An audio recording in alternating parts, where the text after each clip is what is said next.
Welcome to the Lemons and Pineapples podcast, the personal development podcast for folks who want more fulfillment, connection, purpose, and joy in life.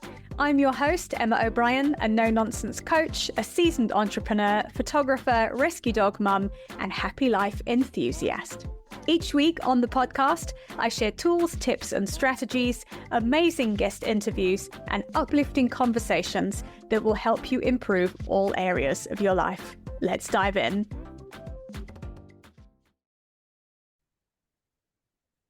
Hi, folks. A very warm welcome to season 5, episode 5 of the Lemons and Pineapples podcast. Today, I'm going to be talking to you about the practical power of shamanic journey work.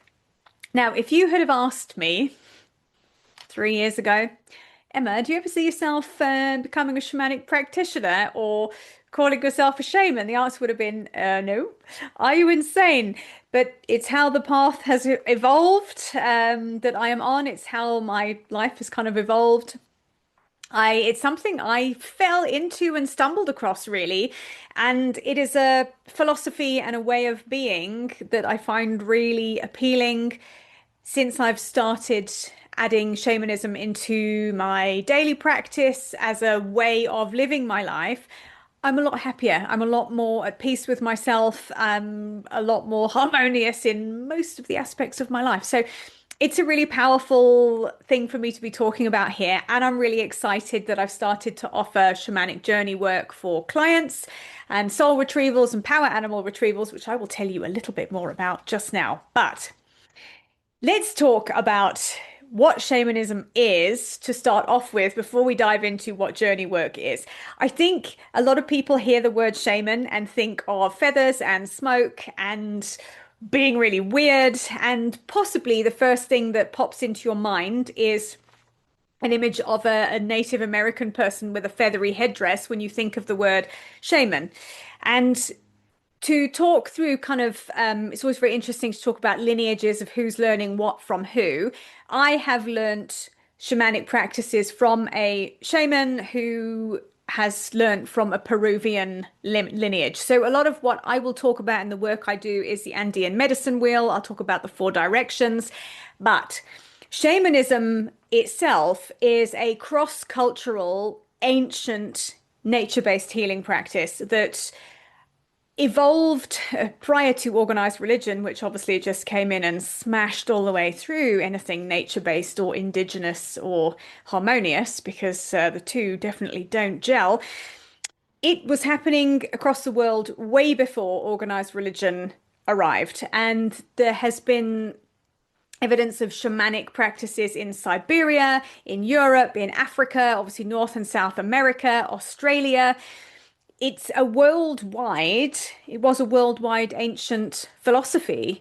And I think we're coming full circle back to very nature-based, earth-based ways of being, because we're all, well, not enough of us, but many of us are disillusioned with this capitalist, patriarchal, greedy society where we don't live in harmony with the natural world. We just take from it. And then we wonder why there's catastrophes like global warming and flooding and fires, because we haven't stewarded the natural world well enough. And one of the big appeals for me of shamanism is this earth steward piece and living in harmony with nature and your surroundings, and it's really living in right relationship at its core. So it is living in harmony with your surroundings, living in harmony with the land, living in harmony with nature, living in harmony with each other, and living in harmony with yourself. One of the big cores of shamanism is reciprocity, so giving and receiving, and not taking more than you need. And I think the world could learn some lessons from that.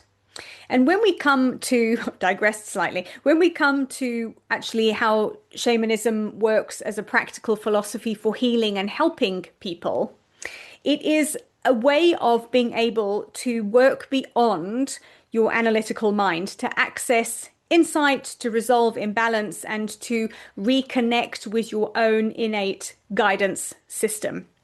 It isn't a belief system per se, it's very experiential. So you don't have to believe in something to do shamanic work. It's not a religion. It's a way of being in my opinion, and it's how I interpret it and it's how I live and teach it. It is a way of being. It is a way of showing up in the world. It's a way of living. It's a way of life, really. So if we talk about what does a shaman do? Why would you come to a shaman? So traditionally, shamans are people who restore right relationships. So whether that's health-wise, spiritually, emotionally, physically, and they do this by being a bridge between ordinary awareness or ordinary reality and non-ordinary awareness or reality. And a shaman will journey between the world that we are in into non-ordinary awareness or non-ordinary reality. And they will journey to go and get insights, knowledge, guidance, or some sort of healing that then they can bring back to where they're here and now, share with the person who they are working with and helping to heal, and then helping them to integrate. So if you've listened to my podcast, you'll know I'm a little bit anti things that are very ethereal and very theoretical and very up in the ether of wouldn't that be nice? And that would be a fantastical way of being. Shamanism is very practical. So if, for instance, I am doing a journey, I'm either guiding somebody on a journey or I'm taking a journey for somebody into non-ordinary awareness to get information. It's what we do with that information that makes shamanism so powerful. So I could come back with a load of insights for you, tell you, and you go, oh, that's really interesting. And oh, how did you know that? And oh, but there's no way you would have known that information. A bit like a psychic medium would. But if you don't use that information to make your life better in your day-to-day reality, it's of no use. So it's inherently practical. I'm looking at it when I'm working with clients and I'm using shamanism as a tool and a methodology for people, is how does the information we find or the insights or the intuition, whatever that comes back from a journey, how do you apply that to your life? So it's different when you're sitting at your desk fighting with emails. So it's different when your 5-year-old won't put their shoes on and you need to go out. So it's different when you're in conflict with your spouse. That is where it's powerful, is when it's integrated. And my coaching training allows me to really deeply help people integrate shamanic insights, because otherwise it's like everything else. You go for a tarot card reading, you go for a psychic reading, you have an astrology reading. If you don't do anything actively with the information you get, it was just a really fun exercise in insight. And if you don't do anything with it, it doesn't shift the needle, it doesn't move things forward.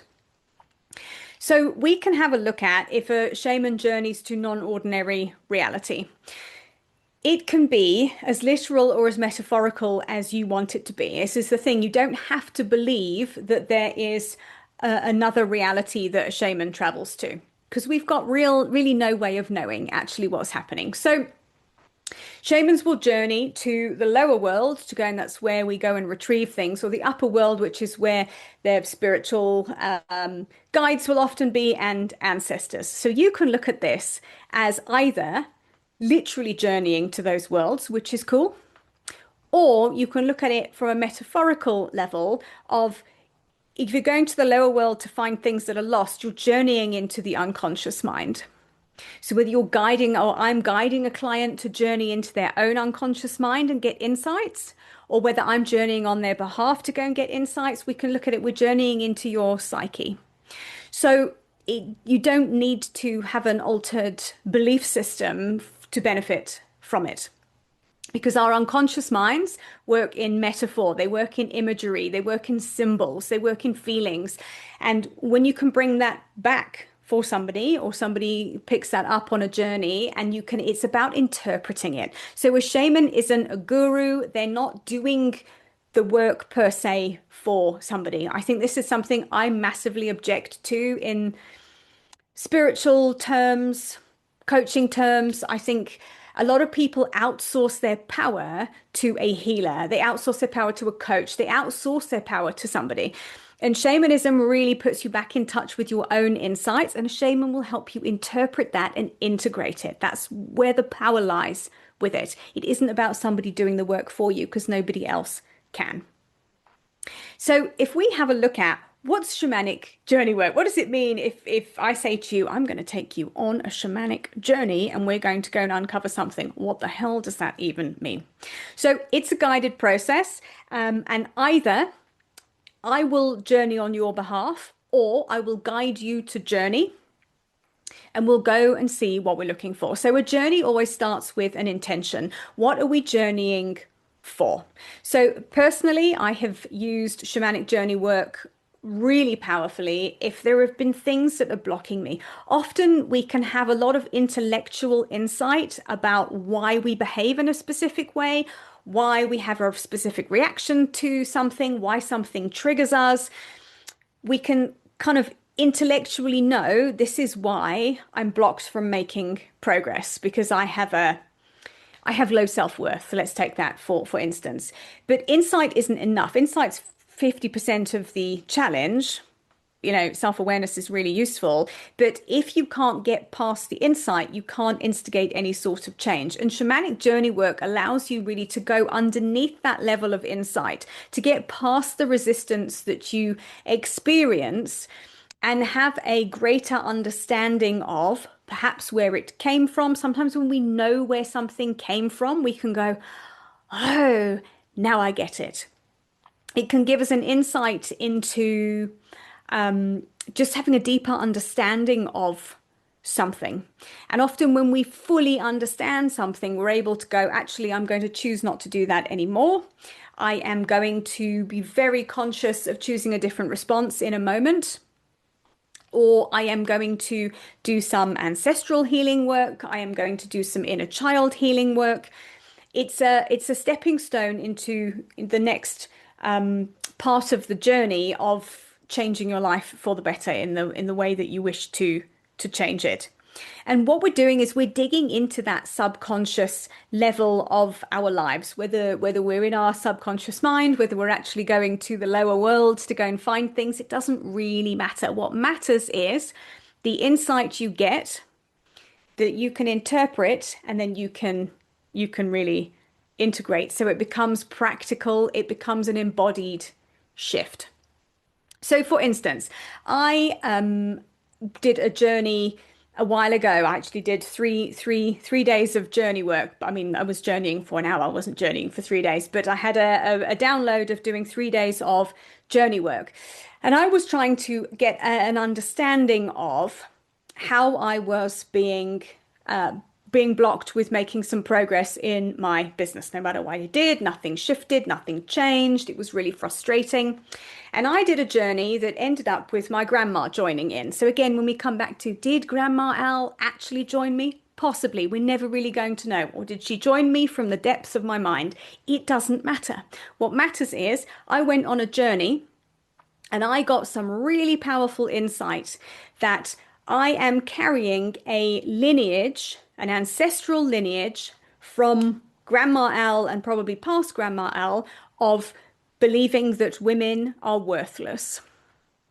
And I got that insight by having some imagery come up. It's often very visual when you do shamanic journey work, depending on how your mind flows. You might get words, you might get sensations. I get a lot of visuals. And I did some journey work and got an understanding that Grandma Al carried a belief that women are worthless.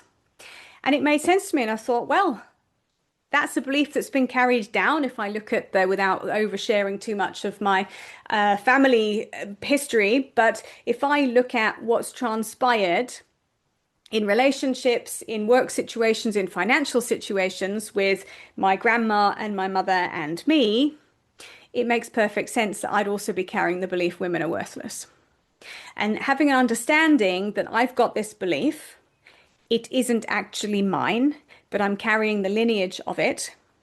I was able to do some deep healing work with ancestral work to send healing back up the ancestral line, to actually just say to my ancestral line, I don't want to carry this anymore. This is yours, it isn't mine. It's been a game changer to have that because I went, oh, that's why I self-sabotage. That's why I procrastinate. That's why I will be really motivated to sit down and do something and then go, oh, maybe I won't do that. Because if I'm carrying a belief that women are worthless, then ergo facto, my work is worthless. There's no point trying, and so it goes on. So sometimes it's just having that understanding, which intellectually I didn't have that understanding of, oh, this is what I'm carrying. There's where the healing work is. And there's work to do on a big belief like that. It's not just as simple as like, I don't want that anymore, here you go. But that's a starting point for it. And then I started to notice, where does this show up? How can I rewrite this belief? That's where things like thought work come into play. That's where things like inner child healing come into play. So it's a starting point. But without the journey, without doing the journey work, I would not have had that insight, and I would have not known where to start with doing this. And I would have just kept perpetuating the same patterns over and over and over again. It's frustrating. So it's practical. That's what I say when it's practical. We don't need to read too much into the actual journey experience because, like I said, whether it's real, whether Grand Morale actually arrived, or whether it's from the depths of my unconscious, it doesn't matter. What matters is what information and insight did I get from it, and how have I integrated it so that I can move my life forwards and it's better. That's the thing that underpins it and why it's so, so powerful. It can be perceived as being very woo-woo. Probably what I've just said might sound a little bit woo-woo and out there. Shamanic language includes words like spirit and power animal and soul retrieval, and it can all sound a little bit mystical and a little bit out there. But when you translate it into actual psychological language and you translate it into what it really represents, it becomes recognizable and it makes a lot of sense. So if we're talking about soul retrieval, for instance, if I do a soul retrieval for somebody, I am going to journey on their behalf to the lower world to retrieve soul fragments that they have lost along the way as life buffets us and trauma happens and difficult things happen. I'm going to journey, I'm going to go find those lost soul parts, and I'm going to come and I'm going to help somebody repair and replace those lost parts so they're moving forwards in wholeness. Sounds completely out there, right? But when we replace soul loss and soul fragments, and we call it trauma-based disassociation, suddenly when we apply psychological language to it, it makes sense. It's the same thing, just with a different label. If we're talking about power animals, for instance, that can sound completely mental. What's a power animal? How do I have one of those? What would I do with a porcupine that's a power animal? But if we replace power animal with embodied inner resource, suddenly, because it sounds a bit more official, it makes sense. And power animals are amazing. They're on a shamanic level, they're spirit allies. But on a practical level, they are archetypes that we can tap into, and we can say, what can I learn from this animal that's my power animal? What qualities can I start to tap that this animal has that I can start to use to make my life better?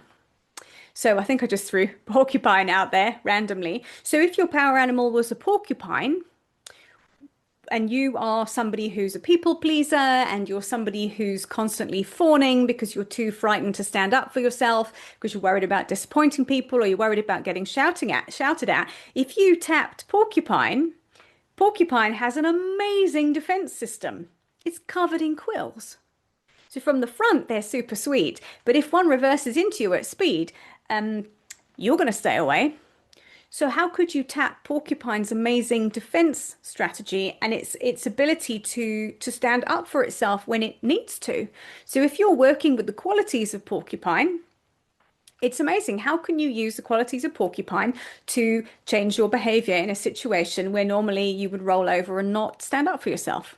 It's as simple as that.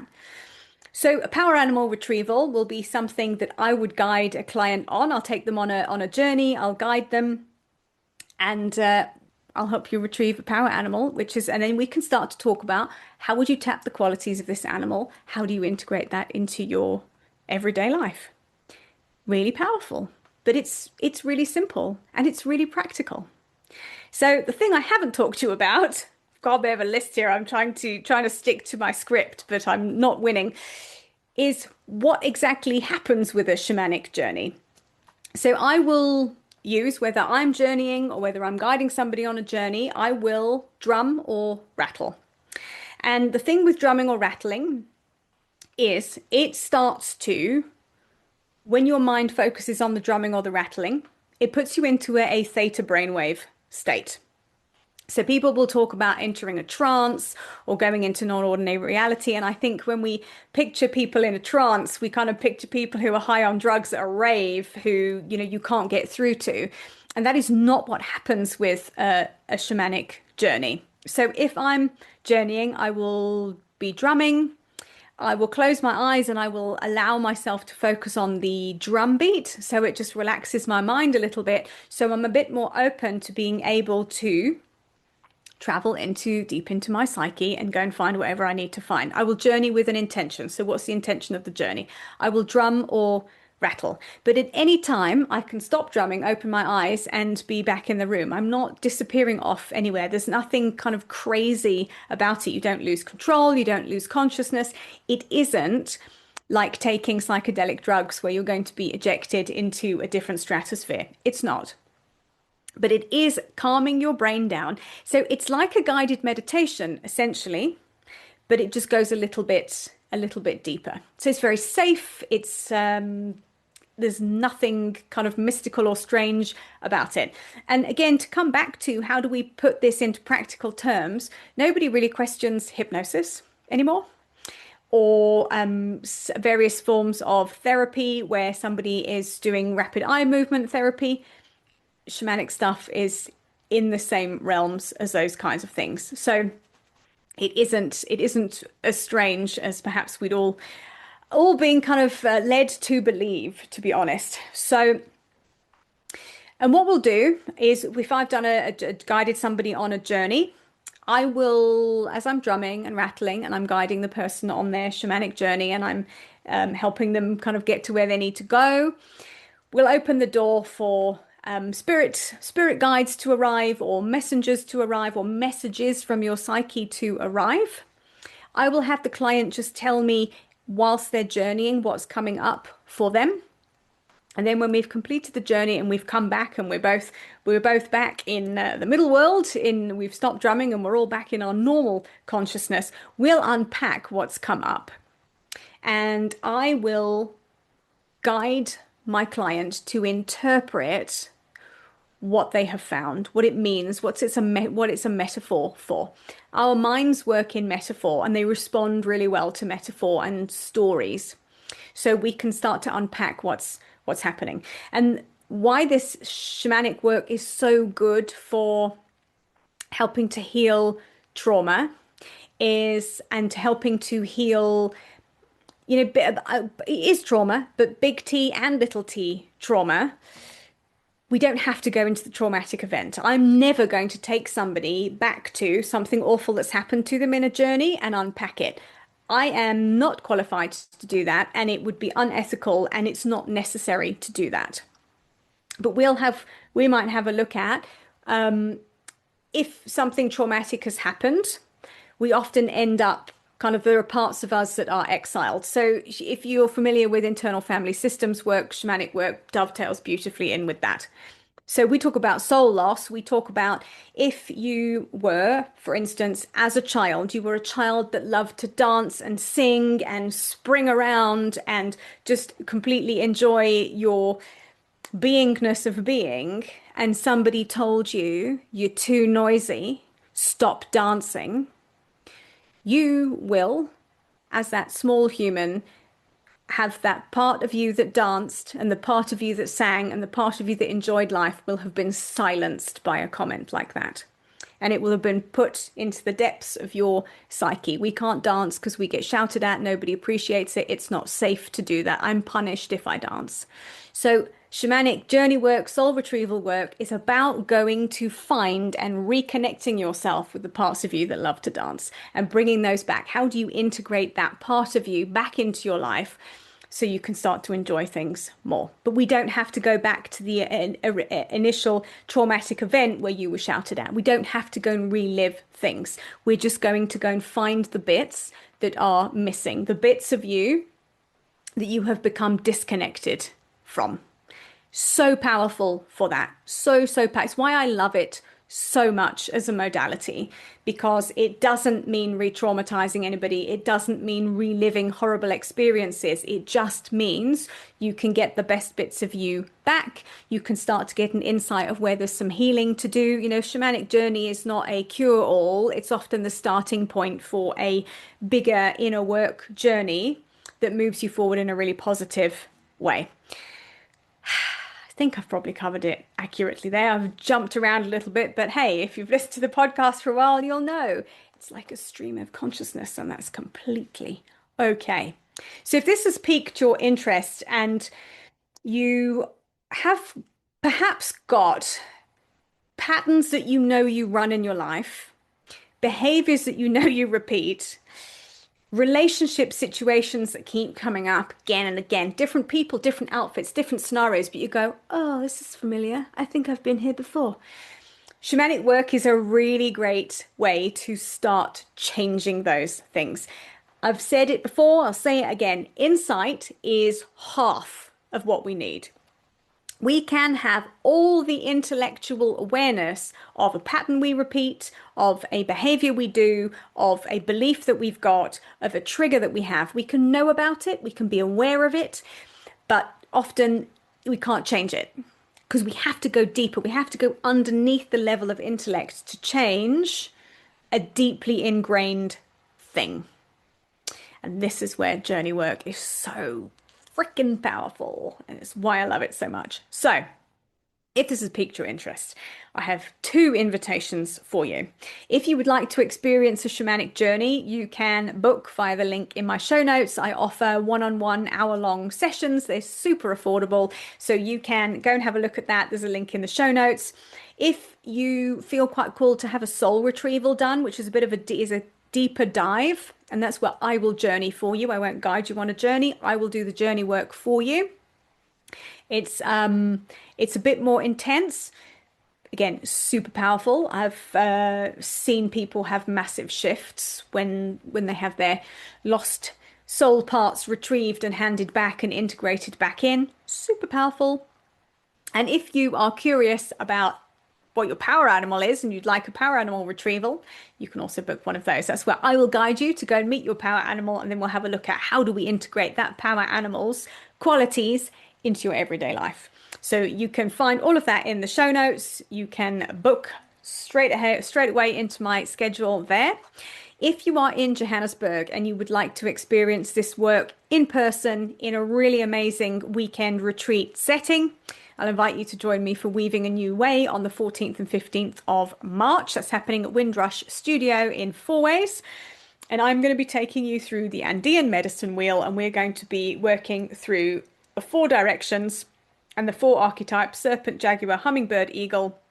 They're going to take you through the cycle of change. So this is the perfect workshop if you have something in your life that you know you want to change, but you just can't make that change stick. You got a pattern or a behavior or a work situation, a relationship situation that you are sick and tired of, but you just can't make it move. This is the workshop for you. We're going to be together for 2 days doing journey work, practical coaching, integration work that's going to be life-changing. So you can find out more about that via the show notes. And thank you for joining me as I am unleashing my weird and wonderful side out into the ether. This has been a bit of a long time coming. I've kept this side of me a little bit shut away, but it doesn't want to be shut away anymore. So I'm allowing Shaman Emma to come out and share the magical, mystical realms of the lower world, the upper world, and how we can better enjoy the middle world that we live in. So Get in touch with me if you would like to find out more, and I will see you same time next week. Bye for now. Thank you for listening to today's episode. If you've enjoyed it, please leave me a 5-star rating and a review, and make sure you share this episode with a friend who you know will also enjoy it. I'd love to connect with you on Instagram. Please drop me a DM and say hi at Emma O'Brien Coach. And for more information about coaching with me, please head to my website, which is emmaobrien.coach.com.